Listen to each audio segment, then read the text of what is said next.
it's your girl Yo. Welcome back to my channel. Thank you for commenting, liking, and subscribing if you are new. And today we're just gonna hop into the video. So into this video, we're gonna be talking about being a young mom. I don't know if you could consider me young, but I'm in my 20s. And even then, it's a little bit harder to discover what it's like to be a parent. Right now, I am trying to do the best that I can to avoid other people's thoughts and opinions of me being a mother. I'm a 90s baby, if you can't tell. But I'm a 90s baby, so there's a lot of things that I need to learn. And I've realized that I'm grateful to realize that now I understand that I am a child from the 90s and things were different back then. Some parents are able to move on from that and to evolve and they may be able to become better individuals and better parents. But for me, I felt like my parents never necessarily, evolved into that part.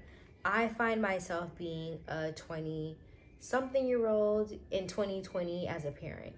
If you listen closely to my background, you'll hear that's cartoons.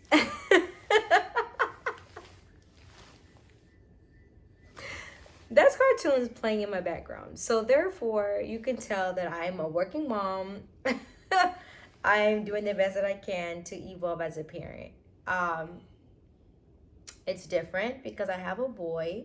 I have a beautiful, intelligent son. He is everything. He's he's everything that I could ever dream of. He's just perfect. He's perfect. He is patient with me. He is calm.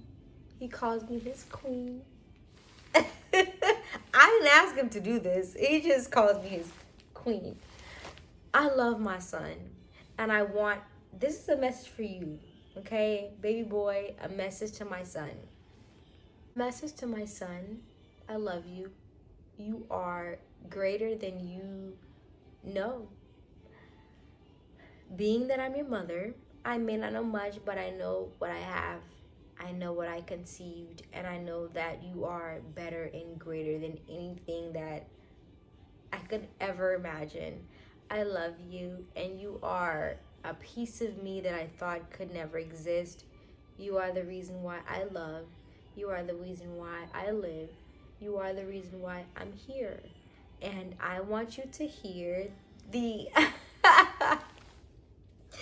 I want you to hear the cartoons in the background. I want you to hear it all.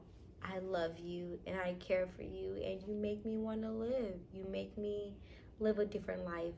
For all the mothers out there who are confused about being a mom, you're doing the best that you can. Your children love you for who you are. Now, if you don't want to believe that, if you feel like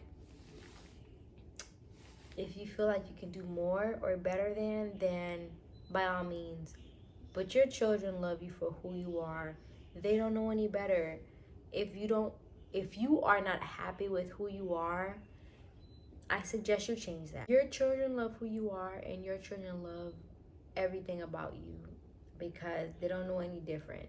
They can only love their mom, And now that I'm raising a boy, I feel that I need to put my best foot forward to raising a man, because at the end of the day, my son will see me as his queen, which he calls me every night. I didn't ask him to do this. I never asked him to call me a queen. It feels good to be called a queen, but I don't want my son to feel like he has to be responsible for my happiness and responsible for me to be a queen, because that's definitely not the case. I want you, whoever you are, to know and feel that you matter to your children. You are a parent that other people can never aspire to be. If you are doing the best that you can to provide for your children, then kudos to you. If you're not, and you know that there are better things that you can do, just take some time to yourself and be the best parent that you can be. Be the best partner that you can be. Understand that your goal in life is not to necessarily dictate and be a so-called gatekeeper, your children will love you for who you are. They will look up to you and admire you from everything that you've accomplished. Your children will be great, and they are greater than you can ever imagine. You have to believe that, because if you don't, then your children are going to be what you would consider normal. I really want every parent out there to understand that you matter to your children for a reason, and there are going to be good days, there's going to be bad days, but at the end of the day, every day is a day. And I really want for you to understand that you matter to your children. They love you for who you are. And you have to get past those nights when you feel like you're not a good parent and you're insecure, and did you discipline your child more than you should have? I definitely feel like you should really look into who you are as a person and what you want to become. Like, comment, subscribe down below. Let me know what you think. What are your thoughts of being a millennial or in your 20s in 2020 and beyond? Let me know what your thoughts and views are on what it's like raising a boy or what it's like raising a child in 2020. See you later.